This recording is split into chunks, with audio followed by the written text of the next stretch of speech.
Pat Towey. I was born in Dublin, but we moved to Westmeath as a kid, and then I moved to Galway as a kid, and then I moved back to Roscommon, and I'm living in Galway again. So I grew up mostly in Roscommon. It was a pretty happy house. We wouldn't have been overly rich with money or anything, but like we had good work ethic. What you call it? I'd be the oldest, and then I've two sisters after that, and three brothers.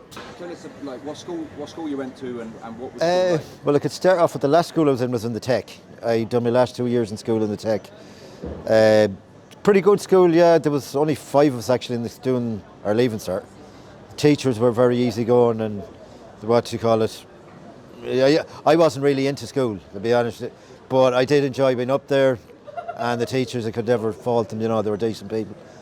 I was more into playing football, but homework and that wasn't top of my priority going to school. You worked in England. Could you tell us from the beginning, what brought you to England, and just briefly, Yeah, I went to England, and I was actually going out with an English girl in Castlereagh. When she moved back, we were actually still kind of going out.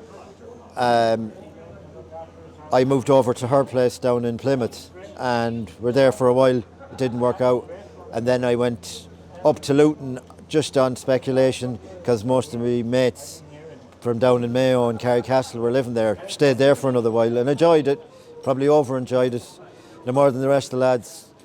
Worked hard and drank harder, and all the crack that goes with it. Is there much of a difference then and now? Where I lived in Rockfield Park, I lived in Rahoon as well, but mostly Rockfield Park. Outside of the flats, when you went up the hill to go to Salt Hill, it was actually fields, it was countryside.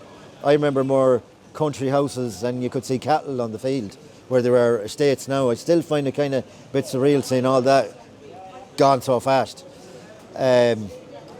Like, Galway was never perfect, but it was, more of a hard drinking town, good communities. I remember as kids, we'd be out playing football, and the biggest problem our parents would have was getting us in for dinner. The drugs are much worse now. Like when I was in the Bish, I remember there was a couple of lads, and this is years ago, they were sniffing glue, and that was back in the 80s. But as regards heavy drugs like heroin thing, not heard of. Even when I came back here working at times, it's only in the last maybe 10, 15 years these hard drugs have seemed to crept in really big time.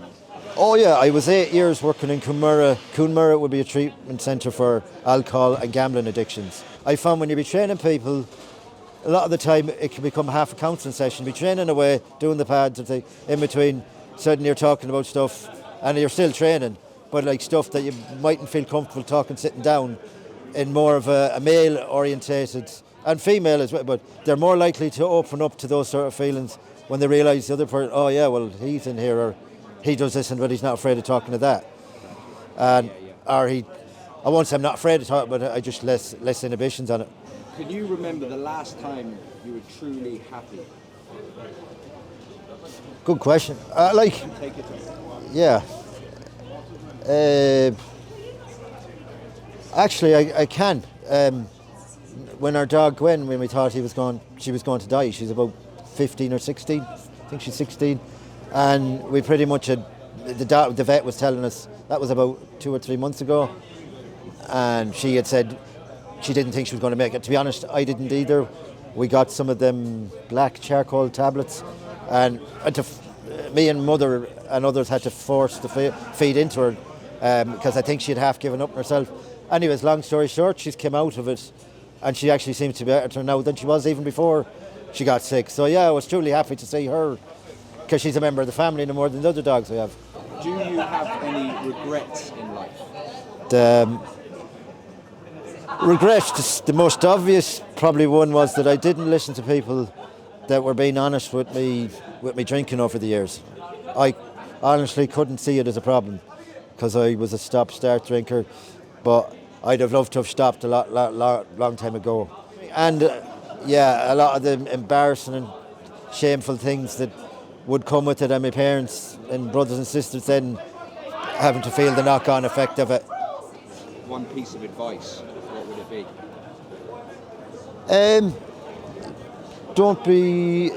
don't overthink things as much, because I found from when I was like playing sports when I was younger, I don't remember being. I was a deep thinker, but I could switch it off when I was playing sports.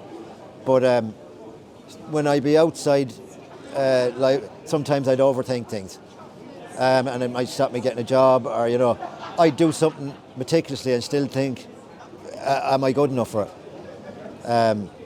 So the younger stuff, I don't really do the overthinking now. When I start that stuff, I just put it into my head and say, don't think, just do. It sounds simple, or I say the serenity prayer, because God definitely pulls me through. When I don't think I'm going to get pulled through, so more faith in God, if anything, would be my advice.